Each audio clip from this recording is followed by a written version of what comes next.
Hello, my friends, and welcome back to another episode of Smart Contact, where smart people come to contact crypto. If you like making money in crypto, then welcome to the club. If you think there's more to money in crypto, then make sure you hit the like button, ding the little bell, and hit subscribe all. My name's Jonathan. I'm your rock and roll journalism guy who's been obsessed with cryptocurrency for well over a year now, and we are going to make it together. The cryptocurrency space is not that toxic if you've looked at any other spaces. Today is going to be a five things video. And there's a lot to go over today, a lot of really exciting, interesting information that can we need to put things in perspective and to understand what's going on in the cryptocurrency world. It's good to know some other details, some other things that go on in the world to again help put things in perspective. And so, got Bitcoin's gone up a little bit in the past few hours here. It was, as you can see, most of the day it was below 30,000. Now it's above. Definitely going to talk about like the forecast and some other things going on later in this video. But let's do the quick market watch. We got Ethereum, similar move today. Was down here in the low 18s. Now it's in the upper 18s. I'm sure we'd like to see that over 3,000. And let's just take a little look at so yeah, we have a little story on Terra, tiny little one. But do they have Luna Classic? Yeah, there it is. And here's our favorite Luna. Oh look, it's also done quite well over the past. It's gone up 50% over the past few hours. Oh God. Okay, well, let's dive in and begin on our stories. So some things we're going to be covering today, and we're going to talk about Ukraine and Russia. We're going to talk about how the crypto market's going to get weird over Memorial Day. So we're talking about tomorrow. We have after crashing the crypto market. So that's going to be our Terra story. We have some. This one's also really interesting, especially pertaining to this channel and what we're doing here, and what how passionate I am about honest journalism, and so we're going to be talking about some influencers, and then there are bad people. There's good people. There's neutral people, and but every once in a while there are just bad people. Just a person that's not good for this world. I mean, they're like I'm against cancel culture, in general. But I think as a society, when the left and the right and the middle and the bottom and the down and like everyone is like that's bad. That's really really bad. Well, we have one of those individuals in our story today being somewhat embraced by the crypto community. And so that's another story that I will be following. So let's have fun and dig right in. So we're starting off with the Ukraine and Russia. So again, as long as Ukraine and Russia are at war, as long as there is a major conflict in Europe, that's the number one thing. There's nothing more important to the markets than that. I mean, you know how the US dollar index keeps going up and everyone's like, "Oh, this is such a great sign." I would not necessarily say that because it's getting super strong because the other currencies are getting super weak. So that doesn't usually they all kind of go up and down in tandem. And so that's why we can just look at the US dollar index when it's going up. That means people are selling their stocks. When it's going down, that means people are buying their stocks. But that's not I don't think that's the case here, considering there's a war and the continent of Europe is collapsing. And so that's why we always keep a very close eye on this, because unless we start hearing good news about the war in Ukraine and Russia, we're probably not going to hear great news about the market. And so let's dive in on this. May 28th was yesterday. Here's today, but I'm going to go back to that in a minute. So What happened today, we got a more intense rushing and pounding in the key city of Severodonetsk, um, and an embattled region as Moscow attempts to consolidate its grip on eastern Ukraine. Eastern Ukraine is where they've already consolidated their troops to and left western Ukraine. So that's good. Ukrainian officials say the city is not cut off, so that means they're still getting some kinds of resources. Um, this one's interesting. Vladimir Zelensky has vowed that Ukraine will take everything back. So take that for what you will. Doesn't sound like they're coming to an agreement very soon. Russian President Vladimir Putin has signed oh yeah, this is a law scrapping the upper age limit for Russians and foreigners to join the military. So basically, that's why I looked at this article. There was a law in place saying that people could not join the military if they were over 40, if they were citizens, and they could not enlist if they were foreigners unless they were under 30. So between 18 to 30 for foreigners, 18 to 40 for Russians, and that has been scrapped. So they're like, come on in, let all the people in. So not a great sign for Russia if they're having to allow more people, change laws to allow more people to join the military. Um, and so that's all I'm going to touch on whenever it comes to that. And so now, everyone's been talking about the market. There's this famous saying, which is sell in May and then go away. Making sure I'm still in the middle. And so yeah, sell in May and go away. If you remember last year, it was May 18th, May 17th to May 18th, a day that will live in infamy whenever Bitcoin did its horrible crash, and is whenever I really started digging in and learning about crypto. It didn't scare me away. If anything, it reeled me in.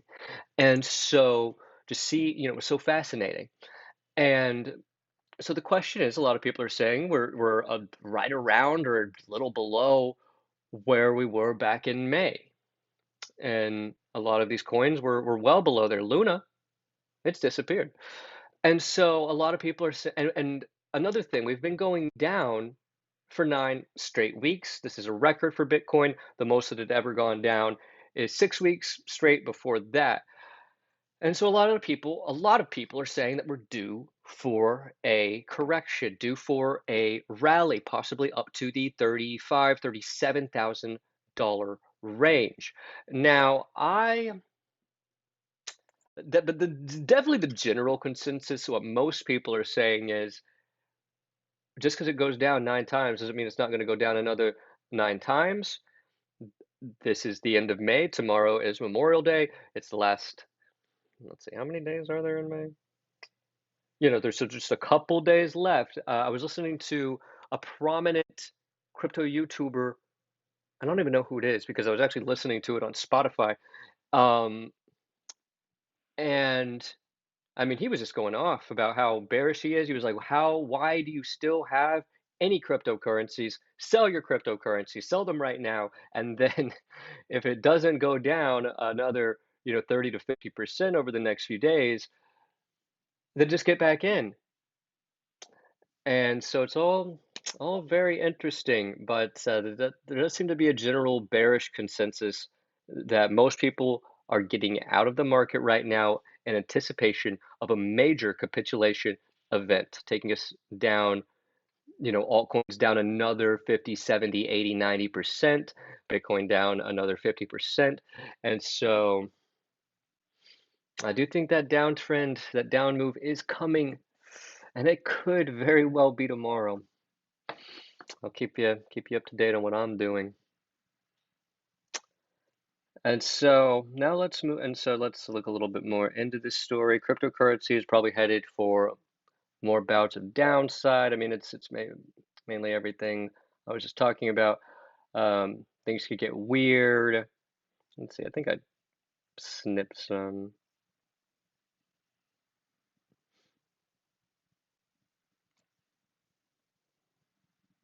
So yeah, basically just, embrace for the market to get weird over Memorial Day. because there's low volume, um, always on weekends and holidays. So it's like idea to reduce exposure to altcoins, basically saying cryptocurrencies are probably headed for more bouts of downside volatility, and investors should consider reining in their risk. So, keep that on your radar. Definitely keep that on your radar. See, make your own decisions. Nothing I say on this channel is financial advice. Like, yes, I nailed it with Jasmine. It was a penny. It went up to 4 pennies like within the next 2 weeks. Great. And it's been doing great ever since. It's still one of my top coins. But then I also talked about Tonic that did like 100% in the first week, and it's literally been going down ever since. It's down 99. It's like it looks like Luna almost. Well, maybe not that bad. No, okay, nowhere near that bad. But it has been going only down worse than most coins. So nothing I say is financial advice. I gave really good information on Tonic at the time. I gave good information on Jasmine at the time. And so nothing I say is financial advice, just entertainment, education purposes. Now let's move along here and talk about Terra a little bit. So there's Terra Classic and then there's Terra. Terra Luna Classic and then Terra Luna. But anyways, everyone's still just calling it Luna 2.0. So no one's calling it. We have Luna Classic and Luna 2.0. Luna is not really a thing at this point anymore. You saw in my thing here in my little coin market cap, you can kind of see what's happened to it. So whenever it first came out, it was up here like about $20, and then it shot down. Man, you should have sold here. It was at 14, but no, then it shot down. And then we had, all the way. Then there were some people selling at $3, shot back up to 5. Probably some people bought back in. Who knows? Looks like a giant disaster, giant mess. I'm not touching it. I didn't sell my 250,000 Luna, but I'm not investing anymore in it at this time. Not investing in much at this time. And so let's continue on.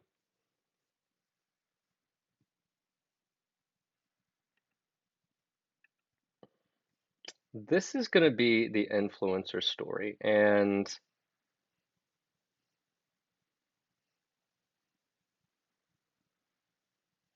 I don't know how on other, so I do the research for this on other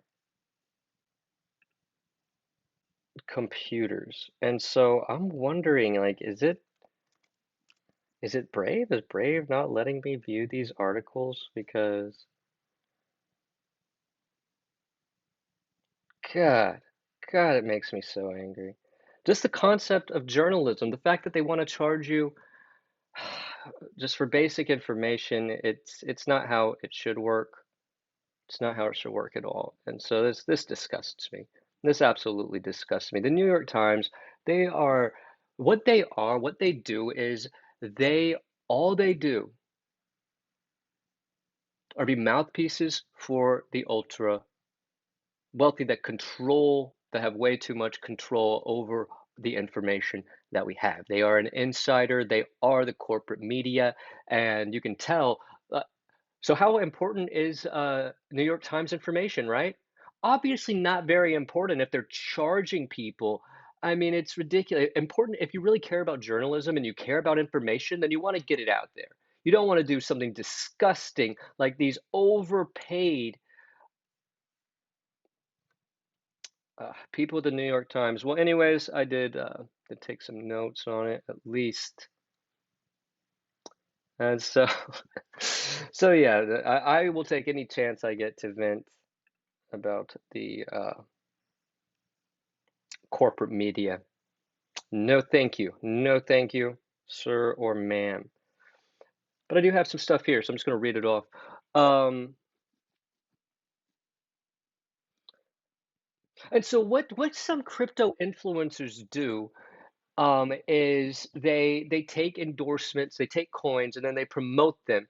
Um, a lot of influencers have done this. I watched a video that was like bad mouthing BitBoy, and it was from years ago, before I was into crypto.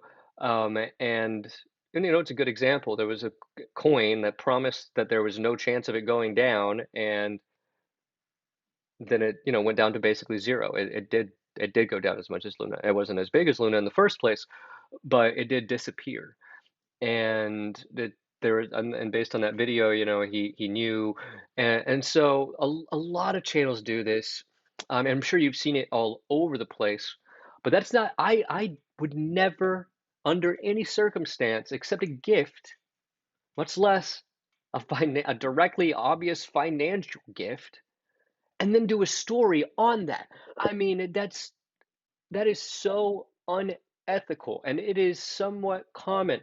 And the worst part is some of them don't even disclose it.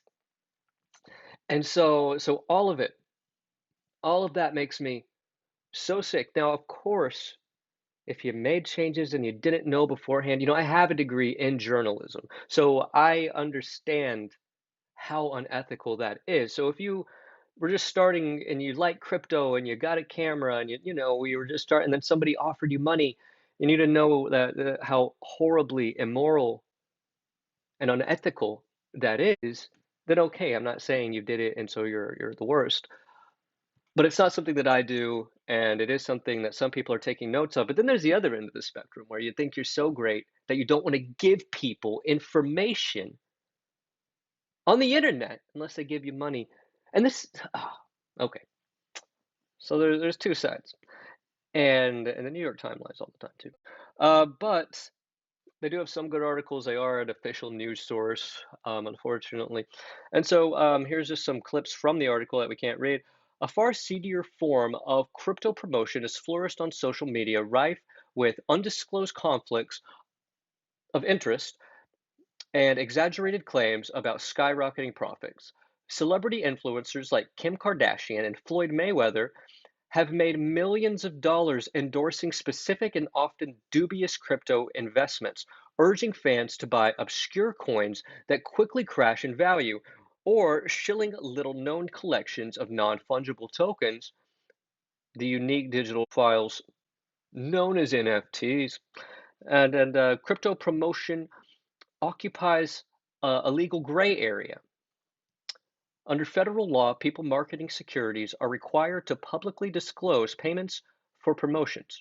In 2018, Mr. Mayweather again paid more than $600,000 to settle with the SEC charges that he had failed to properly disclose his compensation for marketing initial coin offerings, the crypto equivalent of an initial public offering on Wall Street. But the rule he broke applies only to securities like stock in a company, and it is unclear which crypto products meet the legal standard. So, one rule, and it's not 100%, but it's don't follow what boxers do. I mean, that's going to work 99.99% of the time. Unless you are a boxer and have decided to dedicate your life to that, don't do what boxers do. Don't go out seeking fights with other strong people to punch you in the head. That's something boxers do, so something you do. If a boxer tells you to go out and buy a cryptocurrency, typically don't buy that cryptocurrency. It's a famous rule. You don't typically want to follow the way of the boxer. They get hit in the head a lot. They tend to be aggressive. Even if they started off, really, really smart, after you get hit in the head so many times, it's a science, you're gonna lose a lot of your cognitive ability. And Floyd Mayweather, I mean, I sometimes he if he hit his wife, eh, just yeah. And then I remember that the Ethereum Max was one that Kim Kardashian and Mayweather. I mean, it is almost like, crypto Darwinism. If you were stupid enough to be following those people, whenever, I mean, you didn't even, nobody Googled it or anything. I mean, where was, a lot of people lost a lot of money with Ethereum Max. It went from like a zero to a few $1 million market cap and then down to zero again. and it was an obvious ripoff. Probably all went to Mayweather. I bet he tricked the Kardashians into it as well. Um, Kardashians don't really strike me as somebody that would intentionally do a crypto scam, while Mayweather has done it many times before. So, or has done it before. Okay, so now let's move on to the most sickening story. If I look sickened by the mainstream media or by Floyd Mayweather, if that made me look sickened, the how I look just then is like the happiest, most jubilant and accepting of the world I've ever looked. Because this last story, this guy, oh, Martin Shkreli, never want to say that. Creep, this creep, he weaseled, like, here's what he's most famous for. He weaseled his way. He's a pharma bro. That's what people call him. He somehow got the copyright or the rights to a life-saving medication. And so what does he do? You have a you're a businessman. You want to make profit. You have this life-changing medication. It's worth, a few pennies or a few dollars. It's life saving. So, I mean, this is going to be used. You don't have to worry about a use case. The use case is there. It's going to be used. So, how much do we charge for it? Do we want to double our money? I mean, I know that's kind of greedy to double the money. I mean, we could make a huge profit off 10% or 20%, but 100%, I mean, that would be a bit much, right? He decided to knock it up significantly more than that. And he did it more than once, but here, this one right here, um, the drug was 17, this is from CoinDesk. The drug went from 1750, the drug called Daraprim for anti-parasitic. So it's an anti-parasitic drug called Daraprim. I don't know why I read that all backwards.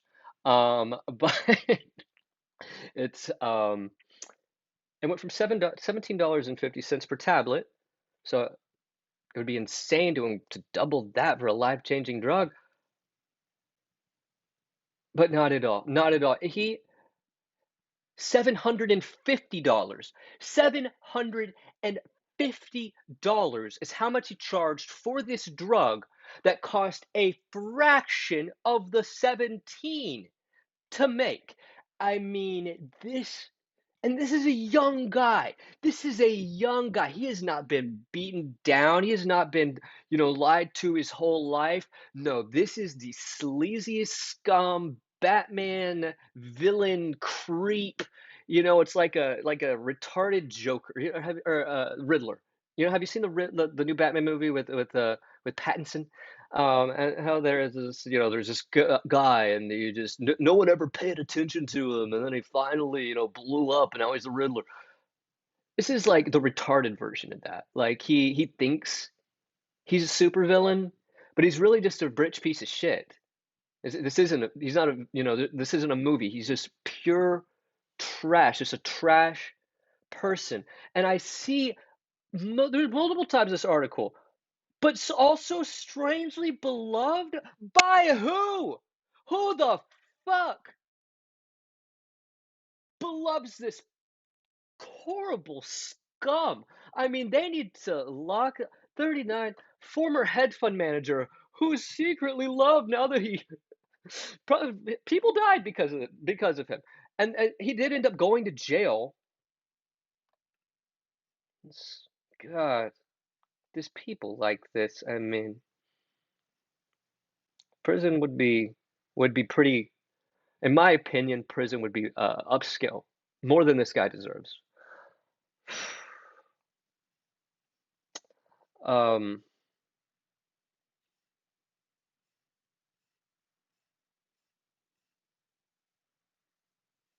You can see these price hike controversies. And not the first time he did it. There was a Thiola price hike controversy where he did 150 to $30 per pill. Oh, there's bad people in the world, and this is one of them. And so just keep that in mind. So in September 2015, widely criticized because of that drug that I was just telling you about. And then in 2017, was charged and convicted in federal court on 2 counts of securities fraud. I mean, and let's go back to this article now. Let's see. Now I saved this some of.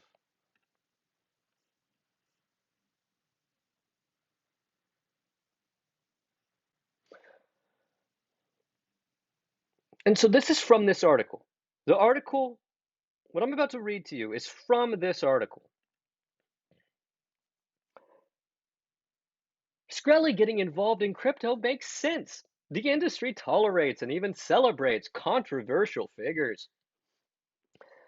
It forgives scammers easily and allows people to build second lives as pseudonyms or not.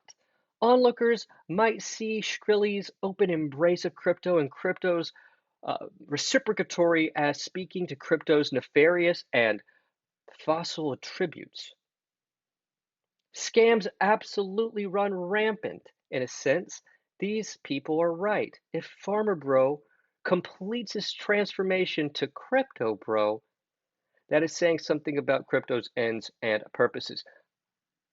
I agree that he needs to be as far from crypto as humanly possible. Anybody in crypto that teams up with this guy should also be canceled. I mean, this is a demon. This is the worst kind of person you want around anything finance related, anything ethics based. Are you kidding me? This guy makes Justin Sun look like the new jovilant prophet, like the next coming of God, compared to Mark Shkreli. I mean, Amber Heard. Amber Heard is far too good for Martin Shkreli, and she pooped on Johnny Depp's bed. I mean, and then took, and then blamed him for it. But no, I would, she's way too good for this creep. And so here's the next part. Every so often, a figure arises who so perfectly encapsulates society's great flaws, humankind's natural greed, and or cross-cultural tendency to scapegoat our problems. That person, and it's true. I mean, the whole pharmaceutical industry is a fucking nightmare, but this is a great example. That person is divisive, obviously, but also strangely beloved. Where is this beloved coming from? Who beloves this person?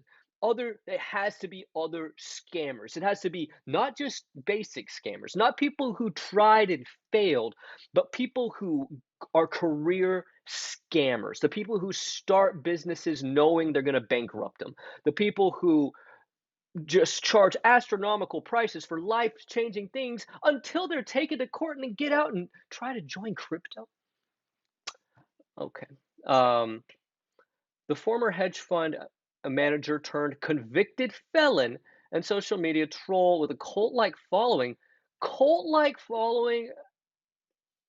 was recently released from prison. Shkreli is almost mythic person who signifies all that is wrong with society. And he relishes the role. Yeah, he wishes he was a Batman supervillain, but he's not. He's just a slummy creep who thinks if you have enough money, you can't do anything wrong. Ah, many people in the business world consider Shkreli a public intellectual worth listening to. It's kind of like the people saying, hey, we got a bunch of people, quitting their jobs for jobs that pay more. And somebody else is like, oh man, we should probably pay them enough to like afford food and an apartment or something. And the person's like, wait. I was thinking about maybe getting a ping pong table. It's just like, there are serious problems in the world, and businesses need to be looking to solve those problems, not figure out how to 1,000x the price of a guaranteed sell for a life-changing drug in a industry, the pharmaceutical industry, that is so horrible. And his excuse was, like that. The insurance companies will pay for it. I mean, okay. Many people in the business world consider him worth listening to, noting his intelligence. The felon's intelligence. Because he graduated high school in 2 years. I mean, come on. Oh, this kind of thing is what would push me out of crypto. If we get the worst humans on the planet being poster childs for this, or even being embraced by the greater community, no, this kind of person's not in the future of the internet. This is what crypto can weed out. This is what we can do together in the future we're envisioning by getting people like this out. And so I feel very strongly on that. I really wanted to do that story. And so coins that I bought, I always buy some Polygon. I bought some Cardano too, actually. Always buy some Cardano. Sold a little bit of Yield Guild games. Not doing much buying or selling. I'm considering. I'm gonna look tomorrow to see how much it rises in the first half of Memorial Day. If it goes up a lot, I'll probably take some risk off the table. It's a little late for profits. Luna was my last big profit bag. But move some risk off the table in case that major capitulation event does come. Um, really, no one's expecting long-term positive price action, and it's pretty contrarian to even think there's going to be short-term positive price action, like up to the 35K range. But it will bounce again at some point, whether it crashes, right to 25K and then to 20K. It'll bounce off 20K. And we just don't know how long. So this could end up being it could start turning around and come up with a stock market, within the next year. That would be the most bullish case. The least bullish case would be the bear market's just about to really kick off. And it's going to be the worst bear market we've seen in a while because there's been a multi-decade uptrend in the stock market, and there are long-term and short-term debt cycles, and we're coming up to the end of the cycle, and so it's going to be like a double winter, the short-term and the long-term cycle. So whenever the short-term winter ends, then we'll start warming up in the longer-term winter, and then that's whenever the economy will start picking up again, and then in another few decades we'll be back here again. And so that's a possibility too.